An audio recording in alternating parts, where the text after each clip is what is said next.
Hi, ഇന്നത്തെ ക്ലാസ്സിൽ നമ്മൾ കേരള ജോഗ്രഫി എന്ന ടോപ്പിക്കിൽ SCERT ബേസ്ഡ് ആയിട്ടുള്ള ചാപ്റ്റേഴ്സാണ് നോക്കാൻ പോകുന്നത്. അതിൽ നമുക്ക് ആദ്യം നോക്കാനുള്ളത് 5ാം ക്ലാസ്സിലെ കേരളക്കരയിൽ എന്ന് പറഞ്ഞിട്ടുള്ള 10ാമത്തെ ചാപ്റ്ററാണ്. അപ്പം നമുക്ക് സ്റ്റാർട്ട് ചെയ്യാം. കേരളം എന്ന് പറയുന്നത് പ്രകൃതി സൗന്ദര്യത്താൽ അനുഗ്രഹീതമായ ഒരു നാടാണ്. കുന്നുകളും നദികളും കായലുകളും കടൽ തീരങ്ങളും എന്തിലുണ്ട്? കേരളത്തിലുണ്ട്. ഇനി ഇവിടെ SK പൊറ്റക്കാടിൻ്റെ ഒരു പ്രശസ്തമായിട്ടുള്ള ഒരു വർണ്ണനയുണ്ട്. കേരളമേ നിൻ്റെ ഓമനപ്പേർ കേൾക്കേ. അപ്പോൾ ഇത് വേണമെങ്കിൽ നമുക്ക് എന്ത് ചെയ്യാം, വെറുതെ ഒന്ന് വായിച്ചു പോവാം. കാരണം അഥവാ ഈ ഒരു ലൈൻ തന്നിട്ട് ഇതാര് എഴുതിയതാണെന്ന് ചോദിച്ചാലോ. കേരളമേ നിൻ്റെ ഓമനപ്പേർ കേൾക്കേ, കോൾമയിർ കൊള്ളുന്നെന്നുള്ളമെന്നും നീരാളി പച്ച വിരിച്ച വയലുകൾ നീളെ കിടക്കുമുൾ നാടുകളും വാരിളം പുല്ലണിക്കുന്നിൻ പുറങ്ങളും നേരറ്റ നിരലർപ്പൊയ്കളും പൂത്തിരി കത്തിച്ച പാതിരാവും പിന്നെ തിരുവാതിര പൂനിലാവും. ഇനി കേരളം എന്ന് പറയുന്നത് ഇന്ത്യയുടെ തെക്കേ അറ്റത്താണ്. കേരളത്തിൻ്റെ കിഴക്ക് പശ്ചിമഘട്ടമാണ്, അതേപോലെ പടിഞ്ഞാറ് അറബിക്കടലാണ് സ്ഥിതി ചെയ്യുന്നത്. അപ്പോൾ ഇതിൻ്റെ രണ്ടിൻ്റെയും നടുക്കാണ് കേരളം. അറബിക്കടലിലെയും പശ്ചിമഘട്ടത്തിൻ്റെയും നടുക്കാണ് കേരളം. ഇനി കേരളത്തിൻ്റെ അയൽ സംസ്ഥാനങ്ങൾ ഏതൊക്കെയാണ്? കർണാടക, തമിഴ്നാട്. കേരളത്തിൽ എത്ര ജില്ലയുണ്ട്? 14 ജില്ലയുണ്ട്. ഏറ്റവും ചെറിയ ജില്ല എന്ന് പറയുന്നത് ആലപ്പുഴയാണ്. ഏറ്റവും ഇനി കടൽ തീരമില്ലാത്ത ജില്ലകൾ ഏതൊക്കെയാണെന്ന് ചോദിച്ചാൽ നമുക്ക് പറയാം. പാലക്കാട്, വയനാട്, ഇടുക്കി, പത്തനംതിട്ട, കോട്ടയം. വയനാട്, ഇടുക്കി, പത്തനംതിട്ട, കോട്ടയം. അപ്പോൾ 5 ജില്ലകളുണ്ട്. നമ്മൾ കേരളത്തിൻ്റെ മാപ്പ് നോക്കിയിട്ട് ചിന്തിക്കുക, മനസ്സിലെ മാപ്പ് കൊണ്ടുവരിക, എന്നിട്ട് ആലോചിക്കുക എവിടെയൊക്കെ ഉണ്ടാവില്ല. പാലക്കാട് എന്തായാലും ഉണ്ടാവില്ല, ഇടുക്കിയിൽ ഉണ്ടാവില്ല, വയനാട്ടിൽ ഉണ്ടാവില്ല. പിന്നെ ഉള്ളത് പത്തനംതിട്ട, കോട്ടയം. ഇങ്ങനെ 5 ജില്ലകളിൽ എന്തില്ല? കടൽ തീരം ഇല്ല. ഏറ്റവും ചെറിയ ജില്ല എന്ന് പറയുന്നത് ആലപ്പുഴയാണ്. ഏറ്റവും വലിയ ജില്ല ഇടുക്കിയാണ്. 14 ജില്ലയുണ്ട്. തമിഴ്നാടും കർണാടകയുമാണ് അയൽ സംസ്ഥാനങ്ങൾ. അതിൽ ഓർമ്മിക്കേണ്ട പോയിന്റ്, കടൽ തീരമില്ലാത്ത ജില്ല വയനാട്, പാലക്കാട്, ഇടുക്കി, പത്തനംതിട്ട, കോട്ടയം. ഇനി പടിഞ്ഞാറ് അറബിക്കടലിനോട് ചേർന്ന മണൽ നിറഞ്ഞ പ്രദേശങ്ങളിൽ തുടങ്ങി കുന്നുകളും താഴ്വരകളും കടന്ന് കിഴക്കൻ അതിർത്തിയിലെത്തുമ്പോഴേക്കും കുതിച്ചു പാഞ്ഞൊഴുകുന്ന കാട്ടാറുകളും ഉയരം കൂടിയ കൊടുമുടികളും ഉൾക്കൊള്ളുന്ന വൈവിധ്യമാർന്ന ഭൂപ്രകൃതിയാണ് കൊച്ചു കേരളത്തിൽ. ഇനി കേരളത്തിൻ്റെ ഭൂപ്രകൃതി വിഭാഗങ്ങൾ ഏതൊക്കെയാണ്? ഭൂപ്രകൃതിയുടെ അടിസ്ഥാനത്തിൽ കേരളത്തെ 3ആയി തിരിച്ചിട്ടുണ്ട്. മലനാട്, ഇടനാട്, തീരപ്രദേശം. അപ്പോൾ സമുദ്രനിരപ്പിൽ നിന്നുള്ള ഉയരത്തെ അടിസ്ഥാനമാക്കിയിട്ട് കേരളത്തിൻ്റെ ഭൂപ്രകൃതിയെ എന്ത് ചെയ്തിട്ടുണ്ട്? 3ആക്കി തരംതിരിച്ചിട്ടുണ്ട്. സമുദ്രനിരപ്പിൽ നിന്നുള്ള ഉയരത്തെ അടിസ്ഥാനമാക്കിയിട്ട് 3ആയിട്ട് തിരിച്ചിട്ടുണ്ട്. മലനാട്, ഇടനാട്, തീരപ്രദേശം. ഓക്കെ, അപ്പോൾ ഇതാണ് മലനാട്, ഇത് ഇടനാട്, ഇത് തീരപ്രദേശം. ഇത് മലനാട് എന്ന് പറയുന്നത് 75 മീറ്ററിന് മുകളിലുള്ള പ്രദേശങ്ങളൊക്കെ മലനാടാണ്. അതേപോലെ 7.5 മീറ്ററിൽ താഴെയുള്ളവയൊക്കെ എന്താണ്? തീരപ്രദേശമാണ്.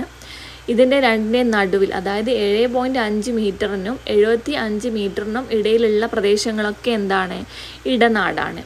അപ്പോൾ മലനാട് എന്ന് പറയുമ്പോൾ 75 മീറ്ററിന് മുകളിലുള്ളതും 7.5 മീറ്ററിൽ താഴെയുള്ളത് തീരപ്രദേശം. 7.5നും 75നും ഇടയിലുള്ളതൊക്കെ എന്തായിരിക്കും? ഇടനാടായിരിക്കും. ഇനി സമുദ്രനിരപ്പിൽ നിന്നും ഏകദേശം 75 മീറ്ററിൽ കൂടുതൽ ഉയരമുള്ള പ്രദേശങ്ങളാണ് മലനാട്. ഉയരം കൂടിയ കുന്നുകളും മലകളും ഒക്കെയുള്ള ഈ ഭൂപ്രകൃതി വിഭാഗത്തിൽ നിന്നാണ് നമ്മുടെ നദികളെല്ലാം ഉത്ഭവിക്കുന്നത്. അപ്പോൾ ഈ 75 മീറ്റർ മുകളിലുള്ള ഈ മലനാടുകളിൽ നിന്നാണ് നദികളെല്ലാം ഉത്ഭവിക്കുന്നത്. ഇനി സഹ്യൻ്റെ മടി തെക്ക് തമിഴ്നാടാണ്, അതേപോലെ വടക്ക് ഗുജറാത്ത്. ഇങ്ങനെ തമിഴ്നാട് മുതൽ ഗുജറാത്ത് വരെ വ്യാപിച്ചു കിടക്കുന്ന പശ്ചിമഘട്ട മലനിരകളുടെ ഭാഗമാണ് കേരളത്തിൻ്റെ മലനാട് പ്രദേശം. അപ്പോൾ കേരളത്തിലെ മലനാട് എന്ന് പറയുന്നത് തെക്ക് തമിഴ്നാട് തൊട്ട് വടക്ക് ഗുജറാത്ത് വരെ വ്യാപിച്ചു കിടക്കുന്ന പശ്ചിമഘട്ട മലനിരകളുടെ ഭാഗമാണ് നമ്മുടെ മലനാട്. പശ്ചിമഘട്ടമാണ് നമ്മുടെ മലനാട്. ഇവിടെ കടുവ, പുലി, വരയാട്, സിംഹവാലൻ, കുരങ്ങ് എന്നിവയും രാജവെമ്പാലയും ഉൾപ്പെടെ പലതരം പാമ്പുകൾ, നിരവധി പക്ഷികൾ, ചിത്രശലഭങ്ങൾ, അങ്ങനെ ഒരുപാട് അനവധി ജീവികളും അപൂർവ ജീവികളും ഉണ്ട്. ഇനി ഈട്ടി, അകിൽ, ചന്ദനം, രക്തചന്ദനം തുടങ്ങിയ മരങ്ങളും. ഈട്ടി, അകിൽ, ചന്ദനം, രക്തചന്ദനം. പിന്നെ പലതരം ഓർക്കിഡുകളും നിറഞ്ഞതാണ് പശ്ചിമഘട്ട മേഖല. ഇനി ഇടനാട് എന്ന് പറയുമ്പോൾ സമുദ്രനിരപ്പിൽ നിന്നും 7.5 മീറ്ററിനും 75 മീറ്ററിനും ഇടയിലാണ്. ചെറിയ കുന്നുകളും താഴ്വരകളും നദീതടങ്ങളുമെല്ലാം ചേർന്നതാണ് ഇടനാട് മേഖല. ചെറിയ കുന്നുകളുണ്ട്, താഴ്വരകളുണ്ട്, നദീതടങ്ങളുമുണ്ട്. അപ്പോൾ ചെറിയ കുന്നുകൾ, താഴ്വരകൾ, നദീതടങ്ങൾ ചേർന്നതാണ്. ഇടനാടിൻ്റെ കിഴക്കും പടിഞ്ഞാറും അതിരായ ഭൂപ്രകൃതി വിഭാഗങ്ങൾ ഭൂപടത്തിൽ നിന്നും കണ്ടെത്തും. ഇനി നിശബ്ദതയുടെ താഴ്വരയിൽ പാലക്കാട് ജില്ലയിലെ മണ്ണാർക്കാട് താലൂക്കിൽ ഉൾപ്പെടുന്ന പശ്ചിമഘട്ട വനപ്രദേശമാണ് സൈലന്റ് വാലി. ഇവിടെ ചീവീടുകൾ അപൂർവമായതുകൊണ്ട് ഈ പ്രദേശം സൈലന്റ് വാലി അല്ലെങ്കിൽ നിശബ്ദ താഴ്വര എന്ന് അറിയപ്പെടുന്നു. വംശനാശ ഭീഷണി നേരിടുന്ന സിംഹവാലൻ കുരങ്ങ് ഇവിടെയുള്ളൊരു പ്രത്യേകതയാണ്. അപ്പോൾ പാലക്കാട് ജില്ലയിലെ മണ്ണാർക്കാട് താലൂക്കിലാണ് ആരുള്ളത്? പശ്ചിമഘട്ട വനപ്രദേശമായിട്ടുള്ള സൈലന്റ് വാലി. ഇവിടെ ചീവീടില്ലാത്തതുകൊണ്ട് ഇതെന്താണ്? സൈലന്റ് വാലി എന്നറിയപ്പെടുന്നു. അതായത് നിശബ്ദ താഴ്വര, സിംഹവാലൻ കുരങ്ങ് ഇവിടുത്തെ പ്രത്യേകതയാണ്. ഓക്കെ, അപ്പോൾ ഓർമ്മിച്ച് വെക്കേണ്ടത് പാലക്കാട് മണ്ണാർക്കാട് ജില്ലയിലാണ്. സൈലന്റ് വാലി, നിശബ്ദ താഴ്വര, ചീവീടുകളില്ല, സിംഹവാലൻ കുരങ്ങ്. ഇനി തീരപ്രദേശം. ഇപ്പോൾ 7.5 മീറ്ററിൽ താഴെയുള്ള 7.5 മീറ്റർ വരെ ഉയരമുള്ള ഭാഗമാണ് തീരപ്രദേശം. പൊതുവെ മണൽ നിറഞ്ഞ ഭൂപ്രദേശമാണിവ. കാലാവസ്ഥ. കേരളത്തിൽ മിതമായ കാലാവസ്ഥയാണ്. കേരളത്തിൽ അതികഠിനമായ ചൂടോ തണുപ്പോ അനുഭവപ്പെടാതിരിക്കാൻ കാരണം കടലിൻ്റെ സാമീപ്യമാണ്. അപ്പോൾ നമ്മുടേത് ഒരു മിതമായ കാലാവസ്ഥയാണ്. നമുക്ക് അമിതമായിട്ടുള്ള ചൂടോ തണുപ്പോ ഉണ്ടാവുന്നില്ല. കാരണം നമ്മുടെ കടലിൻ്റെ സാമീപ്യമാണ് ഇങ്ങനെ നമുക്ക് അനുഭവപ്പെടാതിരിക്കാൻ കാരണം. തെക്ക് പടിഞ്ഞാറൻ മൺസൂൺ കാലത്ത് കേരളത്തിൽ ഏറ്റവും കൂടുതൽ മഴ ലഭിക്കുന്നു. ജൂൺ മാസത്തിൽ തുടങ്ങുന്ന ഈ മഴക്കാലം ഇടവപ്പാതി കാലവർഷം എന്നിങ്ങനെ അറിയപ്പെടുന്നു. അപ്പോൾ തെക്ക് പടിഞ്ഞാറൻ മൺസൂൺ കാലം. അപ്പോൾ നമ്മൾ മാപ്പ് ആലോചിക്കുക, തെക്ക് പടിഞ്ഞാറ്. അപ്പോൾ നമ്മൾ അറബിക്കടലിൻ്റെ ആ സൈഡിൽ നിന്ന് വരുന്നു. അപ്പോൾ ഈ തെക്ക് പടിഞ്ഞാറൻ മൺസൂൺ കാലത്താണ് ഏറ്റവും കൂടുതൽ കേരളത്തിൽ മഴ ലഭിക്കുന്നത്. ഇപ്പോൾ കേരളത്തിൽ ഏറ്റവും കൂടുതൽ മഴ ലഭിക്കുന്നത് ഏത് മൺസൂൺ കാലത്താണ്? തെക്ക് പടിഞ്ഞാറൻ മൺസൂൺ കാലത്ത്. ഇത് ജൂൺ മാസത്തിൽ തുടങ്ങുന്നു. ഈ മഴയെ നമ്മൾ ഇടവപ്പാതി കാലവർഷം എന്നിങ്ങനെ അറിയപ്പെടുന്നു. ഓക്കെ, ഇടവപ്പാതി കാലവർഷം. അപ്പോൾ തെക്ക് പടിഞ്ഞാറൻ മൺസൂൺ കാലമാണ് എന്തായിട്ട് അറിയപ്പെടുന്നത്? ഇടവപ്പാതി കാലവർഷം. അപ്പോൾ തെക്കിലെ ഇക്ക എന്നാലോചിക്കുക. തെക്കിലെ ഇക്ക പറയുമ്പോൾ ഇടവപ്പാതിയും കാലവർഷവും. തെക്ക് പടിഞ്ഞാറൻ മൺസൂൺ കാലം ജൂൺ മാസത്തിൽ ഏറ്റവും കൂടുതൽ മഴ പെയ്യുന്നു. അതേപോലെ ഇടവപ്പാതി കാലവർഷം എന്നറിയപ്പെടുന്നു. ഇനി വടക്കു കിഴക്കൻ മൺസൂൺ കാലം തുലാവർഷം എന്നറിയപ്പെടുന്നു. വൈകുന്നേരങ്ങളിൽ ഇടിയോടുകൂടിയ മഴയാണ് തുലാവർഷത്തിൻ്റെ പ്രത്യേകത. ഇത് ഒക്ടോബർ മുതൽ ഡിസംബർ വരെയാണ് അനുഭവപ്പെടുന്നത്. ഒക്ടോബർ മുതൽ ഡിസംബർ വരെ. അപ്പോൾ കേരളത്തിലെ തുലാവർഷം എന്നറിയപ്പെടുന്നത് വടക്ക് കിഴക്കൻ മൺസൂൺ കാലമാണ്. അപ്പോൾ ആലോചിക്കുക, വടക്ക് കിഴക്കൻ, അതായത് നേരെ ഓപ്പോസിറ്റ് ഡയറക്ഷനിൽ വരുന്നതാണ് വടക്ക് കിഴക്കൻ മൺസൂൺ കാലം. ഇത് തുലാവർഷം എന്നറിയപ്പെടുന്നു. അതേപോലെ ഇത് ഒക്ടോബർ ഡിസംബർ ആ ഒരു കാലയളവിലാണ് അനുഭവപ്പെടുന്നത്. വൈകുന്നേരങ്ങളിൽ ഇടിയോടുകൂടിയ മഴ ഇതിൻ്റെ ഒരു പ്രത്യേകതയാണ്. ഇനി ഏറ്റവും കൂടുതൽ മഴ ലഭിക്കുന്നത് ഏതാണ്? തെക്ക് പടിഞ്ഞാറൻ മൺസൂൺ കാലം. അത് ഇടവപ്പാതിയും കാലവർഷവും. അപ്പോൾ വടക്ക് കിഴക്കനാണെങ്കിൽ അതിനെ അറിയപ്പെടുന്നത് തുലാവർഷം. അത് വൈകുന്നേരങ്ങളിൽ ഇടിയോടുകൂടിയ മഴ. ഇനി ഡിസംബർ മാസത്തോടെ കേരളത്തിൽ നേരിയ തണുപ്പ് അനുഭവപ്പെടാൻ തുടങ്ങുന്നു. അപ്പോൾ ഡിസംബറിലാണ് എന്ത് ചെയ്യുന്നത്? നമുക്ക് തണുപ്പ് അനുഭവപ്പെടുന്നത്. ഫെബ്രുവരിയുടെ മധ്യത്തിൽ വേനൽക്കാലം ഉണ്ടാവുന്നു. ഇനി നദികൾ. പശ്ചിമഘട്ടത്തിൽ നിന്ന് ഉത്ഭവിച്ച് കേരളത്തിലൂടെ ഒഴുകുന്ന 44 നദികളുണ്ട്.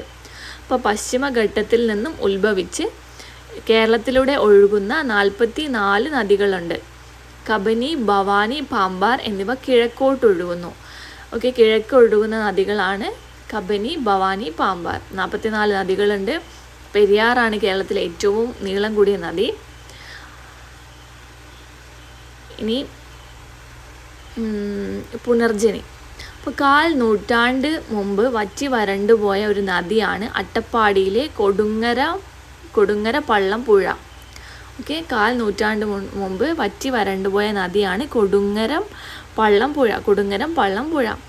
അപ്പോൾ ഇത് ഉത്ഭവിക്കുന്നത് തമിഴ്നാട് അതിർത്തിയിലെ പെരുമാൾ മുടിയിൽ നിന്നാണ്. ഇങ്ങനെ തമിഴ്നാട് അതിർത്തിയിലെ പെരുമാൾ മുടിയിൽ നിന്നും ഉത്ഭവിച്ച് ഭവാനി പുഴയിൽ എത്തിച്ചേരുന്ന പുഴയാണ് കൊടുങ്ങരം പള്ളം പുഴ. വനനശീകരമാണ് പുഴയുടെ നാശത്തിന് വഴിതെളിച്ചത്. മഴക്കുഴികൾ, തടയണകൾ എന്നിവയുടെ നിർമ്മാണം, കാട് വെച്ചു പിടിപ്പിക്കൽ എന്നിവയുടെ ഫലമായിട്ട് വീണ്ടും ഒഴുകി തുടങ്ങിയിരിക്കുന്നു. അപ്പോൾ 1/4 നൂറ്റാണ്ട് മുമ്പ് വറ്റിവരണ്ട നദിയാണ് അട്ടപ്പാടിയിലൂടെ ഒഴുകുന്ന അട്ടപ്പാടിയിലെ കൊടുങ്ങരം പള്ളം പുഴ. അത് ഉത്ഭവിക്കുന്നത് തമിഴ്നാട് ജില്ലയിലെ പെരുമാൾ മുടിയിൽ നിന്നാണ്. അവിടെ നിന്ന് ഉത്ഭവിച്ച് ഭവാനി പുഴയിൽ ഒഴുകിയെത്തുന്നു. അപ്പോൾ കടലിനോട് ചേർന്ന് കാണപ്പെടുന്ന വലിയ ജലാശയങ്ങളാണ് കായലുകൾ. കടലിനോട് ചേർന്ന് കാണപ്പെടുന്ന വലിയ ജലാശയങ്ങൾ. അപ്പോൾ കായൽ എന്ന് പറയുന്നത് കടലിനോട് ചേർന്ന് കിടക്കുന്നതാണ്. അപ്പോൾ ആലപ്പുഴ, കോട്ടയം, എറണാകുളത്ത് വ്യാപിച്ചു കിടക്കുന്ന വേമ്പനാട്ടു കായലാണ് കേരളത്തിലെ ഏറ്റവും വലിയ കായൽ. അപ്പോൾ കായൽ എന്ന് പറയുന്നത് കടലിനോട് ചേർന്ന് നിൽക്കുന്നതാണ്. ഇനി ആലപ്പുഴ, കോട്ടയം, എറണാകുളം ജില്ലയിലായിട്ടാണ് ആലപ്പുഴ, കോട്ടയം, എറണാകുളം ജില്ലകളിലായിട്ടാണ് ഇത് വ്യാപിച്ചു കിടക്കുന്നത്. കേരളത്തിലെ ഏറ്റവും വലിയ കായൽ വേമ്പനാട്ടു കായലാണ്. ഇനി കരയാൽ ചുറ്റപ്പെട്ട വലിയ ജലാശയങ്ങളാണ് തടാകങ്ങൾ. അപ്പോൾ കായൽ നമ്മൾ പറഞ്ഞു കടലിനോട് ചേർന്നിട്ട്, എന്നാൽ തടാകങ്ങൾ എന്ന് പറയുന്നത് കരയാൽ ചുറ്റപ്പെട്ടതാണ്. അപ്പോൾ കൊല്ലം ജില്ലയിലെ ശാസ്താംകോട്ട തടാകമാണ് സംസ്ഥാനത്തെ ഏറ്റവും വലിയ ശുദ്ധജല തടാകം എന്ന് പറയുന്നത് കൊല്ലം ജില്ലയിലെ ശാസ്താംകോട്ട തടാകമാണ്. ഇനി കേരളം ഒരു കാർഷിക പ്രാധാന്യമുള്ള സംസ്ഥാനമാണ്. ഒരുപാട് വളക്കൂറുള്ള മണ്ണും ധാരാളമായി ലഭിക്കുന്ന മഴയുമാണ് ഇതിന് അനുകൂലമായിട്ട് ഉള്ള സാഹചര്യം. ഇനി തീരപ്രദേശങ്ങളിൽ തെങ്ങ്, നെല്ല് തുടങ്ങിയ വിളകളാണ് മുഖ്യമായും കൃഷി ചെയ്യുന്നത്. ഇവിടുത്തെ കായലുകൾ മത്സ്യകൃഷിക്ക് വ്യാപകമായി ഉപയോഗിക്കുന്നു. എന്നാൽ ഇടനാട്ടിലെത്തുമ്പോഴേക്കും വൈവിധ്യമാർന്ന വിളകൾ കൃഷി ചെയ്യുന്നതായി കാണാം. ഇപ്പോൾ തീരപ്രദേശങ്ങളിൽ തെങ്ങും നെല്ലും ആണുള്ളത്. എന്നാൽ നമ്മൾ ഇടനാട്ടിലേക്ക് വരുമ്പോൾ നെല്ല്, തെങ്ങ്, വാഴ, ചേന, ചേമ്പ് എന്നിവ കൂടാതെ കമുക്, റബ്ബർ, മരച്ചീനി, കാപ്പി, കുരുമുളക് തുടങ്ങിയ വിളകളും ഈ മേഖലയിലുണ്ട്. മലനാട്ടിൽ പൊതുവെ അനുഭവപ്പെടുന്ന തണുപ്പുള്ള കാലാവസ്ഥയാണ് തേയില, ഏലം, കുരുമുളക് എന്നീ വിളകൾക്ക് അനുയോജ്യം. കേരളത്തിൻ്റെ ദേശീയ ഉത്സവമായ ഓണം ചിങ്ങമാസത്തിലെ വിളവെടുപ്പുമായി ബന്ധപ്പെട്ടതാണ്. വിഷുവിന് കാർഷിക ഫലങ്ങൾ കൊണ്ട് കണിയൊരുക്കുന്നതും പത്താമുദയത്തിന് വിളയിറക്കുന്നതൊക്കെ കേരളീയ സംസ്കാരത്തിൽ കൃഷിയുടെ സ്ഥാനം വ്യക്തമാക്കുന്നു.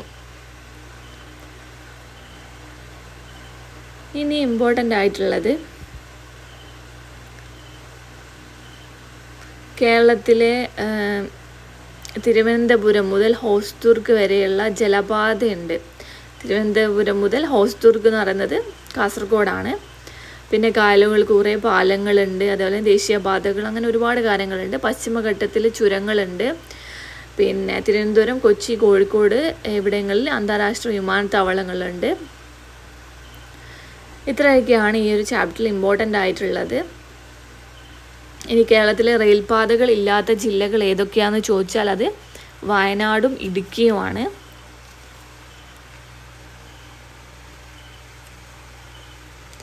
ഇത്രയാണ് ഇമ്പോർട്ടൻ്റ് ആയിട്ടുള്ളത്. ഇനി വിലയിരുത്താം ഒന്നും നമുക്ക് ഇമ്പോർട്ടൻ്റ് ആയിട്ടുള്ള ക്വസ്റ്റ്യൻസ് ഒന്നും ഇതിലില്ല.